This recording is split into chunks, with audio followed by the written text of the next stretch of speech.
Bwana Yesu asifiwe, Bwana Yesu asifiwe tena. Tunalihubiri neno lake ambalo ndilo ukombozi wa mataifa yote, kwa jina la Baba na la Mwana na la Roho Mtakatifu. Amina. Mwenyezi Mungu wa mbinguni apate kutubariki na kutuongoza katika kulihubiri na kulitangaza neno lake. Leo tutaenda kujifunza ni sababu gani inafanya sisi vijana tunapitia magumu mbalimbali. Sababu gani inayofanya tunapitia magumu mbalimbali. Tunajua kwamba tumezaliwa katika ukoo mbalimbali, na tumekuwa tukiishi katika huo ukoo. Kila familia ina ukoo wake, yaani kwamba kila kabila ina ukoo wake na kila ukoo una mizimu yake. Ina maana kwa mfano kama mimi nimezaliwa huko Sumbawanga, ina maana kuna mizimu ya Sumbawanga. Kama umezaliwa Mbeya, kuna mizimu ya Mbeya. Kama umezaliwa Arusha, kuna mizimu ya huko Arusha. Kama umezaliwa, kila kona kuna mizimu yake. Ina maana kinachotokea pale ambapo unakuwa umetoka katika mkoa wako na katika ukoo wako, ina maana jambo la kwanza, kitu cha kwanza, wao wanataka uwage katika hiyo mizimu. Ina maana kuna wale watu ambao wanasoma vizuri elimu zao, wanasoma vizuri, wanafanikiwa, wanahama katika hiyo mikoa, wanaenda katika mikoa mingine. Kwa mfano, unaweza ukatoka Iringa ukaenda ukapangiwa kazi, ukapata kazi Singida, au ukaanza kufanya biashara Singida. Kinachotokea hapo ulipokaa hapo, mfano Singida, kuna mizimu ambayo ipo hapo, na katika mizimu iliyopo hapo kuna mkuu wa anga wa hilo eneo la Singida. Ina maana tunatambua katika Roho Mtakatifu, ina maana kuna mizimu kila ukoo, na pia kuna mkuu wa anga ambaye yupo katika hilo anga. Kinachotokea pale ambapo utakuwa ukiendelea kufanya biashara, wewe tambua kabisa kama hauna Yesu Kristo ndani yako huwezi ukafanikiwa. Ina maana kama umetoka katika huo ukoo, kama umetoka katika ukoo fulani, umeenda katika kufanya biashara katika eneo fulani, kitu cha kwanza, lazima jambo la kwanza ukubaliane na huo ukoo wako kwamba natoka naenda sehemu fulani, nikienda hiyo sehemu fulani naenda kufanya shughuli fulani. Maana kila shughuli ambayo utakuwa unaifanya lazima watambulishe unaosema kwamba ni mizimu wa ukoo wako. Ina maana kama unataka kuoa, unawaambia nahitaji kuoa. Ina maana ukija ukioa mwenyewe wanakwambia hatumtambui huyo mwanamke. Kuna watu wengi ambao tayari vijana walioa, lakini walipooa wakasema hatumtambui huyo mwanamke, na pia ndoa zilivurugwa kwa sababu ndio kazi ya mizimu. Huyu mwanamke ametokea mizimu hii, huyu ametokea mizimu mingine. Na kazi ya mizimu kitu ambacho inataka uoe mahali ulipozaliwa, yaani kwamba uoe hapo au uolewe hapo. Na pia kazi ya mizimu kitu ambacho kinafanya ili uwe karibu na ukoo. Ina maana wewe kazi yako wewe unakuwa unakaa karibu na ukoo. Ndio maana tunaangalia kuna mikoa mingine watu walienda kufanya kazi mbalimbali, katika sehemu mbalimbali, lakini walirudishwa na mizimu. Mtu amekaa Ulaya miaka mingi, lakini anakuja anazeekea nyumba ambapo amezaliwa hapo kwa baba yake na mama yake. Hiyo tunasema kwamba hiyo ni laana, wala sio kitu kingine, kwa sababu wewe hapo ulipozaliwa, kwa nini na wewe uje kuanza kuzaa hapo? Ina maana ndio mizimu, kazi ya mizimu inayofanya hivyo. Basi utaweza vipi kufanya kazi katika amani? Ndio pale ambapo unakuta mtu labda ameajiriwa, ni mtu wa kutoka mkoa fulani, ameenda katika mkoa mwingine, na maana huko kuna wakuu wengine. Hivyo pale ambapo watakuwa wameajiriwa, kazi anaendelea kufanya, ndio pale unakuta kuna mtu anaumwa pasipo sababu, wanamwambia kwamba nenda kwenu ukaage kwa sababu hujaaga. Ina maana hapo wanakuwa wanaitwa na mizimu. Kuna watu wengine mpaka wamepoteza kazi kwa sababu ya mizimu. Ina maana pale ambapo waligoma kurudi kwao, ina maana kilichotokea, kazi ziliharibiwa. Wengine walikuwa vichaa, wengine walipata mshahara ni kwenye pombe tu, hamna kitu ambacho wanakifanya. Bwana Yesu asifiwe tena. Hivyo Utakuwa salama vipi wewe mwanadamu uliyetoka katika ukoo? Yaani kwamba wewe uanze tu kufanikiwa hivi hivi. Ni lazima uwe na Yesu Kristo. Uliyekubali kukataa mizimu, ina maana lazima uwe na Yesu Kristo. Kama unafanikiwa, unaona unafanikiwa na hauna Yesu Kristo, ina maana mizimu ndio ambayo inakufanikisha. Kuna muda itapiga pigo moja, kwa sababu kazi ya mizimu yenyewe ni kutega, ndio shetani mwenyewe. Bwana Yesu asifiwe. Tena hivyo tumekwisha kuangalia kuna watu wengi ambao walianza kufanya shughuli zao. Baada ya kufanya shughuli zao, shughuli zikaharibika. Kuna watu ambao walianzisha mahusiano yakaharibika. Ndio kazi ya mizimu, yenyewe ni kuharibu tu. Yaani pale ambapo unataka kile kitu ambacho unakifanya, nataka wewe uende na kutolea hicho kitu sadaka. Ukitaka mke, unaenda, unatoa sadaka.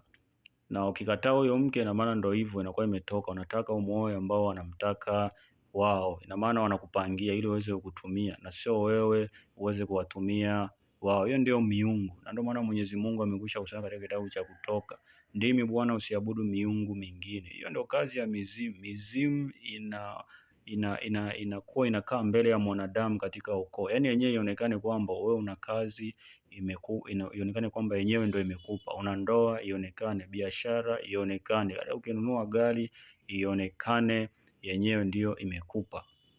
Haya mambo tulikuwa hatuyaamini kuwa kama yapo, lakini haya mambo ndiyo yapo.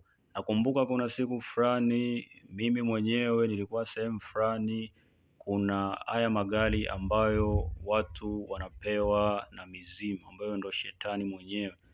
Nilikaa pale niliweka kiti pale, nikakaa nikakanyaga lile tairi, nikachukuliwa na usingizi pale. Kilichotokea pale ni kwamba mizimu imekasirika. Kwa nini nimeweka mguu pale? Kwa sababu mimi ni mtumishi wa Mungu. Mungu akanitambulisha kwamba hayo ndiyo mambo ya mizimu. Yaani mizimu inakuwa na wivu hata vitu ambavyo havipo. Hivyo wewe ambaye umekwisha kutoka katika ukoo wako, tambua kwamba kama ulikuwa unaanzisha mahusiano yanaharibika, hiyo ndio kazi ya mizimu.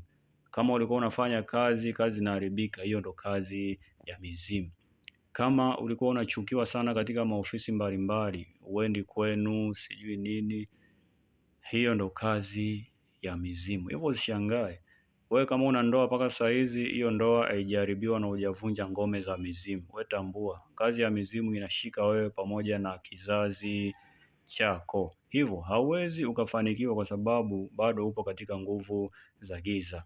Hivyo usalama wako, mpokee Yesu Kristo wa Nazareth aliye hai na umtafute kwa bidii sana, kwa sababu hakuna aliyewahi shinda mizimu zaidi ya Yesu Kristo. Na hata sisi pia tunaoyaongea haya, ikiwa kwamba tujapewa ruhusa ya kuongea na Roho wa Mungu, ina maana ndugu yangu, hatuwezi tukaongea hata tunavyoongea hivi, kwa sababu mizimu kazi yake ni kuchanganya ufahamu. Unaweza ukawa kichaa au inaweza ikakuua. Ndo kazi ya mizimu. Ina maana kazi ya mizimu ni uharibifu.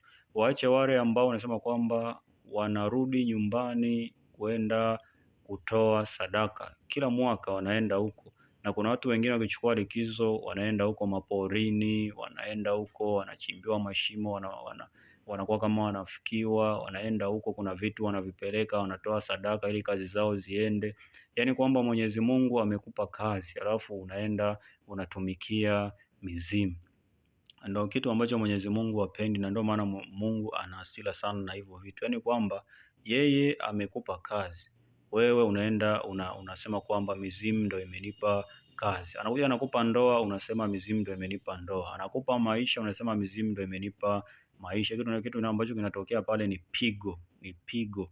Hivyo wewe kama haupo katika njia zao, ina maana wakutambui, na hizo ni njia za giza. Ina maana ukiwa katika njia za giza, ukienda katika mkoa fulani, ina maana umeenda na nguvu za giza. Ina maana mizimu ya upande ule haitaruhusu wewe ukae na hizo nguvu, itataka kwamba ikuvute utumikie katika nguvu zao. Ina maana kutakuwa kuna ushindani. Ndio maana kuna watu unakuta amelala, unakuta anakabwa katika nguvu za giza na anakuwa na mizimu yao. Kwa sababu gani? Anakuwa ameweka ushindani. Kazi ya Yesu Kristo, yeye ndiye anayepigana ukimpokea Yesu Kristo. Lakini ukiwa nje ya Yesu Kristo, na maana ile mizimu yako inapigana pigana, ni vita, tena vita ya kutosha. Ina maana wewe kazi yako utakuwa wewe ni mtumwa, utakuwa wewe ni mtumwa, kwa sababu unakuwa umeshamkataa Yesu Kristo. Bwana Yesu asifiwe. Tena hivyo basi Mwenyezi Mungu yupo, ameshamtoa Yesu Kristo wa Nazareti aliye hai ili sisi tuweze kuwa salama, kwa sababu Mwenyezi Mungu anatoa katika huo upande, anatuleta katika upande wa nuru ili tupate kuwa salama ili tusiweze kutumikishwa na hiyo mizimu, tusiweze kuharibiwa familia zetu, tusiweze kupita katika njia ambazo ni ngumu. Hivyo basi ina maana ukimkataa Yesu Kristo wewe na familia yako, ushangae kwamba wanakuja wanaichukua familia na kuwa familia ya kidunia, na ndio mwanzo wa makahaba, ndio mwanzo wa wezi, ndio mwanzo wa watoto wanakuwa na tabia mbaya mbaya za uzinzi. Kwa sababu gani? Mizimu ndio imekwisha kuingilia kati. Hivyo hakuna usalama mpaka pale ambapo utakuwa umedikiri jina la Yesu Kristo wa Nazareti aliye hai. Wewe ambao unatafuta maisha muda mrefu, unaona upati, kuna kile ambacho unakianzisha.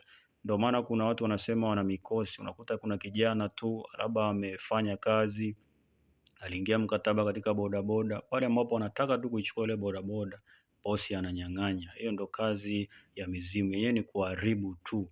Pale ambapo biashara anataka kufanikiwa kidogo, anapata matatizo. Pale ambapo unakuta yeye anasonga mbele kidogo, anataka kujikwamua, unashangaa anatupa magonjwa kwa familia au kwa mtu wa karibu.